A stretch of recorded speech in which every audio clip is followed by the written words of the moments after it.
Hi,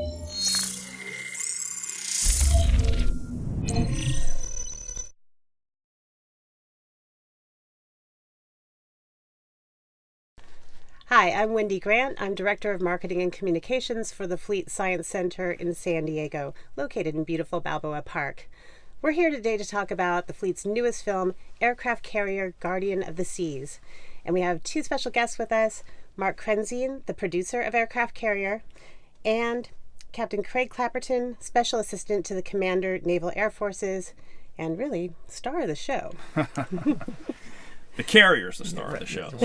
Somebody has to lead it. Yeah, somebody's driving. Sure.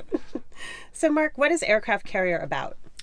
Well, Aircraft Carrier is essentially about the history of naval forces through time, as focused on how complex and amazing naval ships have been since the beginning of time. They almost always represented the apex of human technology. Even the first road and primitive ships were still the best that was there. And so director Stephen Lowe, a very clever lad, came up with the idea of telling the story of the modern American Navy, tracing the history of naval ships all the way through time, up to this apex of the modern American aircraft carrier.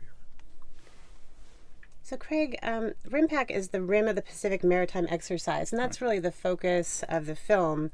And that brings together navies of many nations. So tell us, civilians, what is RIMPAC and what's its goal? So RIMPAC is, just as you said, is a multinational naval exercise. In the RIMPAC, from this particular film, there were 22 different countries involved. And it involved naval ships of all different sizes, so from small corvettes and frigates all the way up to aircraft carriers, fixed-wing aircraft on the carrier and from the islands as well. And the goal is really to improve our interoperability and to better understand how each different country approaches a problem and to figure out exactly what specific capabilities they bring to the table. So as we look at challenges from the military perspective now and into the future, no one country can solve all those problems on their own, and no one country can be all the places that it needs to be at the same time. And even though you may be a small nation, you may have a niche capability that is incredibly useful for the specific mission that you're trying to accomplish. And if you could then embark that unique niche capability onto an aircraft carrier or onto a destroyer that has the speed and the range to get you where you need to, it can be incredibly useful. So operations and exercises like RIMPAC are incredibly useful to figure out how we can work better as a partnership and an alliance as we move forward in the future. And to be clear, the film tells this historical story during the unfolding of a RIMPAC exercise. That's kind of the parentheses that hold the whole story in. So we see all this come together during the course of the film. Yeah, and it's really fascinating. So why did you want to make this film, Mark? Well, the military has had a long kind of relationship with giant screen films. There's so much happening that there's no better way you could experience what it's like to be on a flight deck than in a giant screen film. So this is something that's been on the radar of writer-director Stephen Lowe and the film's production company, Bob and Mark Kresser, for some time. In fact, Stephen's first involvement was to go back to the RIMPAC exercise of 2014, which was a good year before the major production started, just to get the background footage. So I think it was a story that we like to tell. There are museums and science centers around the world that want to inform an audience about what our military does. And so this was a chance we were looking for a long time. Yeah, and the opportunity to give people, granted via film and in this case IMAX, of what it's like to stand on an aircraft carrier, what it's like to be near those airplanes, what it's like to be on a carrier seat. It's a great way to reach thousands of people. Now, we certainly embark visitors on board the aircraft carrier while we're underway, but we do that in dozens at a time. So even over a longer deployment or a longer exercise period, you might get hundreds of people. Whereas reaching out in a format like IMAX, you can literally get tens of thousands or millions of people over time to really experience this and understand it. And it's a great way to tell the story, and I think it's just an amazing job doing that. Yeah, that's true. I actually was on an aircraft carrier one time for the family cruise. So had a friend who was married to a guy in the Navy, and we went aboard, and unfortunately I got very seasick. This is a much better experience watching it in the theater and really seeing it in action. The cruise that I went on really was a cruise out to Catalina and came back, and so it's amazing to see it in action. Sure. All that happens there. So, how did you get involved in the film, Captain Copperton? So I was the commanding officer of USS Theodore Roosevelt, which was one of two ships that was used primarily as the focal point of it. A lot of the at-sea and flying scenes were done on Ronald Reagan, just as Mark said. But a lot of the individual person-to-person, that opportunity to sort of really capture what the sailors are thinking and make this more of a people story. Because aircraft carriers, as Mark said, maybe they are the epitome of human accomplishment, but it's really the people that are on board them that make them so incredible and breathe life into those ships. And so my crew and I were fortunate enough to have the opportunity to sort of be that piece of it, to give the film crew an opportunity to interview us and put us in circumstances and sort of talk through how we would solve problems that they would give us to help tie the story together. And so that's how we came to be part of the project. There are, after all, nearly 5,000 people aboard an aircraft carrier, and it's a city at sea. And you've got to argue that the captain is the mayor of that city. And we wanted to give the audience a view of all the people and how the dedication of these young men and women. And it is really one of the most diverse, ethnically, gender workplaces on Earth, and they all work together. It's just incredible. Yeah, we say all the time, carrier aviation is the ultimate team sport. It really, truly is. So. Yeah. So, behind the scenes story, can you think of something that, I don't know, maybe it made it into the film or it didn't, but a behind the scenes story about making the film? I'll let you go first since you saw both sides of it. I'll let you go ahead and go first. And he immediately laughed, so he's got something One good. of my tasks was to arrange for the flight ops filming, that is, to film our IMAX cameras during flight operations at sea and on board both ships. So we were very interested. We do a lot of aerial photography in getting our helicopter, our civilian helicopter, to land on board the Reagan during flight operations. And after some negotiation, we had to figure out how to fuel that and have it meet the aircraft carrier 150 miles at sea, our small little little helicopter. And we were told you can fly during flight ops and there'll be brief moments you can be on the deck. But if your helicopter is in the wrong place at the wrong time, we will let everybody get off and push it into the sea. So we were very careful about following. They were going to let you get off, so that was nice. They were. So that's one behind the scenes story. So I think for me, as Mark indicated, Stephen Lowe had a sort of this grand vision of how this was all going to go. And so we're up on the bridge, and he's trying to pose these situations and asking us to sort of play act through it so he can capture all the faces and what would really be said for what he had in his mind was going on in the rest of the film, as it jumps back and forth. And so we're trying to imagine that and do that. And he said, and so eventually he just told me, he's like, well, Craig, I just need you to act like you would really act if you were the CO. So I said, okay, I got it. So I started doing that and kind of starting to get into it a little bit. And so I'm standing up and looking around and trying to make the motions that I would normally do. And one of the things that I do when an airplane is coming aboard, when I'm in the captain's chair on an aircraft carrier, is you kind of turn to your left and look behind you.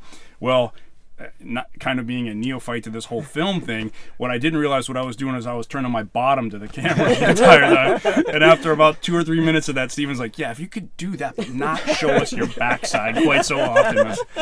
Got it. Okay, important blocking discussion. But what Captain Clapperton did so well was to help the entire team on the bridge, the crew, really enact what was going on and what was happening so we could intercut it into the flight operation scenes, and it just worked seamlessly. And so one of the things that's really interesting about that, right, is so we were not the carrier on RIMPAC, and a lot of my crew who were very junior had never been on a RIMPAC before. And so they were all, Captain, I don't know what to say. I said, look, the thing is whether you are operating in a multinational, you're operating on your own, you're conducting combat operations, what we do here on the bridge is the same. And so we'll set up a scenario, but I want you to say and do the exact same things that we would do. If I give an order, you respond to it just as you would in a live situation. And I think that when you see the whole thing together, you won't be able to tell that we were sort of play acting a script.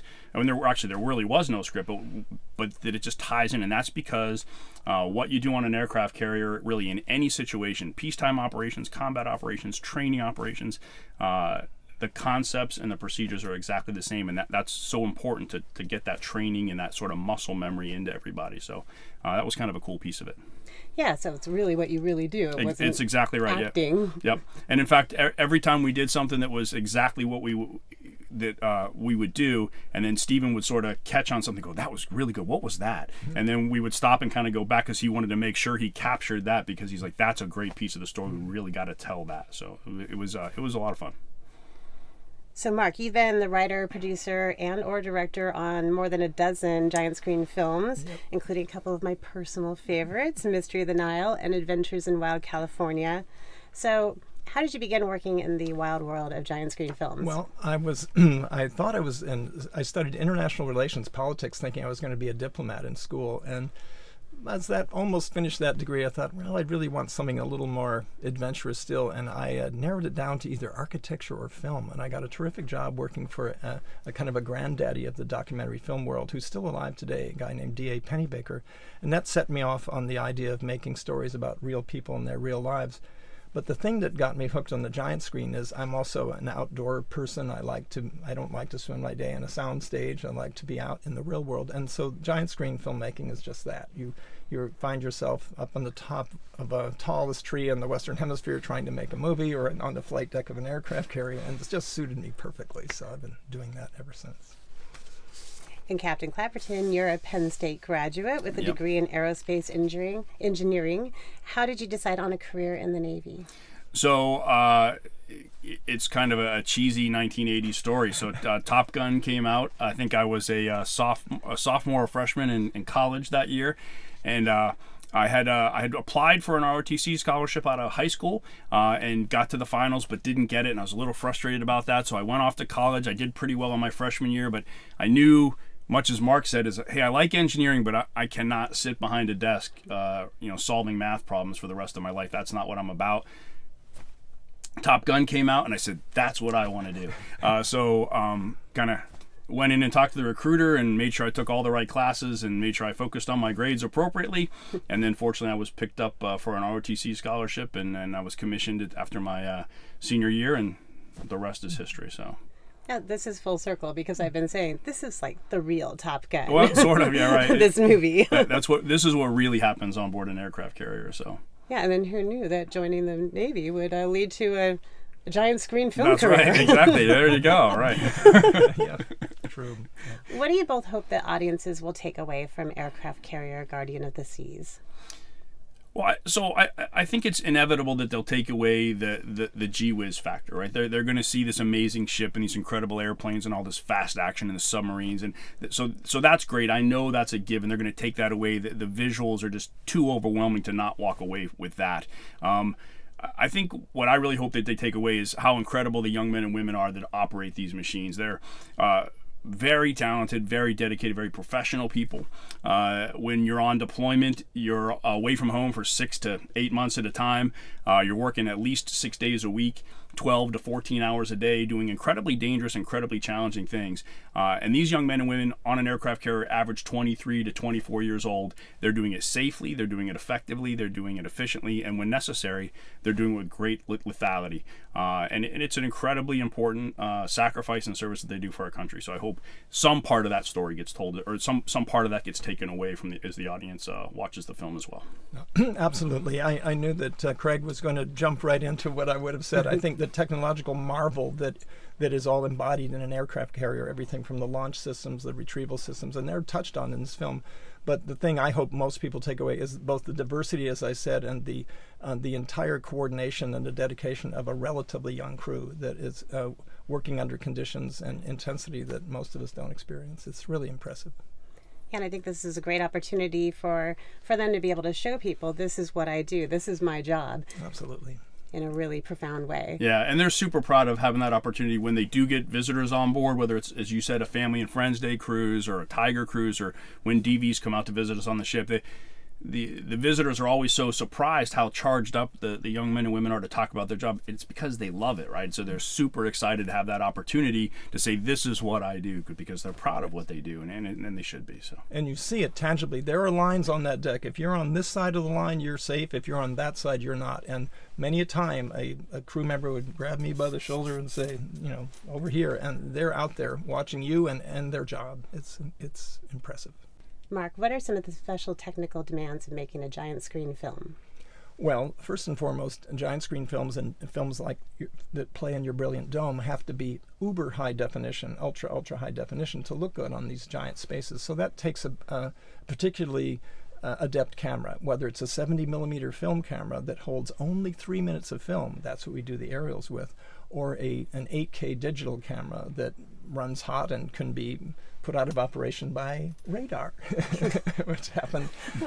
So there's a lot of demands, and we had to literally that wasn't drawn up in the technical specs of the radar. We missed that in the development. There was a side of the aircraft you couldn't fly around with the helicopter or the camera would stop working, so we had to stay over.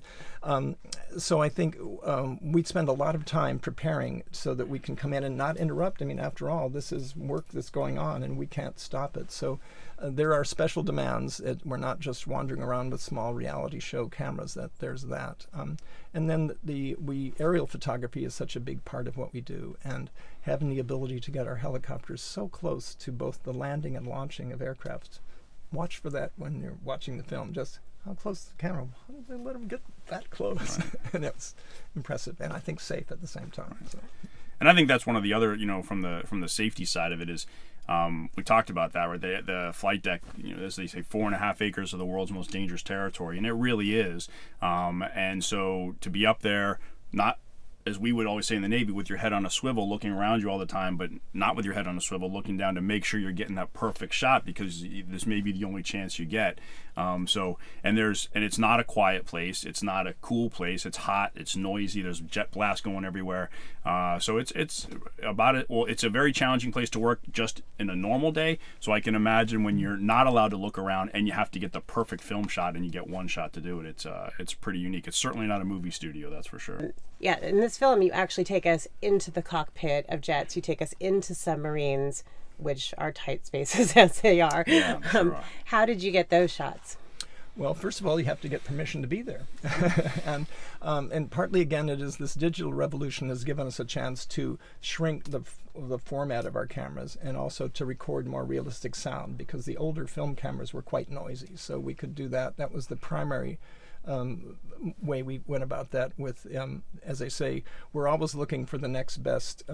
As Captain Clapperton was saying earlier, the technology keeps changing and evolving on board the aircraft carrier, but the same is true of our industry. In fact, our DP, Sean Phillips, who shot this, he said, Mark, it's the Wild West. Every few months there's another camera I have to learn about, or whatever. So we keep pushing the envelope just as the U.S. Navy does. And it keeps us on our toes. It's like going to school for every project to both learn about the Navy and their procedures, and then, well, what's the best tool today to do this?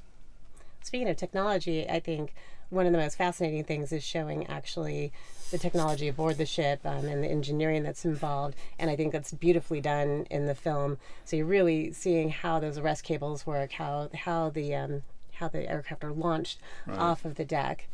And I think that's an amazing job that you guys did. Well, and they did. It's just, you can almost feel it, really. You really can. And on that thread of the technology always evolving, so Nimitz class aircraft carriers, the Nimitz herself is of course the oldest. That's what the class is named after, and she's into her 40th year now. So Nimitz class aircraft carriers have been around operating for over 40 years, and of course they were designed 10 and 15 years before that. So the technology, the base technologies of these ships have been really enduring, and now of course moving forward with the Ford class carrier, which is the next generation, each of these is scheduled to last 50 years. So every single one of the aircraft carriers is going to last 50 years, and so we had 10 Nimitz class aircraft carriers, and now the 11th is the Ford. But if you think about that, that's 500 years of carrier life that has to exist on this same technology platform. Now certainly the weapon systems and the radars are continually evolving to keep pace, because they have to be just as relevant in year 50 as they were in year 1.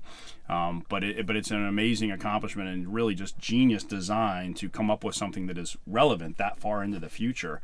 And when we look at the Ford, it really is a completely different aircraft carrier than a Nimitz. With, you were talking about the cables and the launching systems. Of course, on the Ford, they're electromagnetic, and they use water twisters to stop them, and it's some amazing the radars are all incredibly different on the Ford. If you thought ours gave you a hard time, you can only imagine what the ones on the Ford did. So that technology has taken a huge leap forward. But again, that's the technology that 500 years worth of carrier life is going to last for, well into the 21st century. It's a pretty amazing accomplishment. Indeed. Yes, and we were looking to glimpse a little bit of the Ford, but its development just didn't fit our schedule. But we certainly did examine the electromagnetic launch and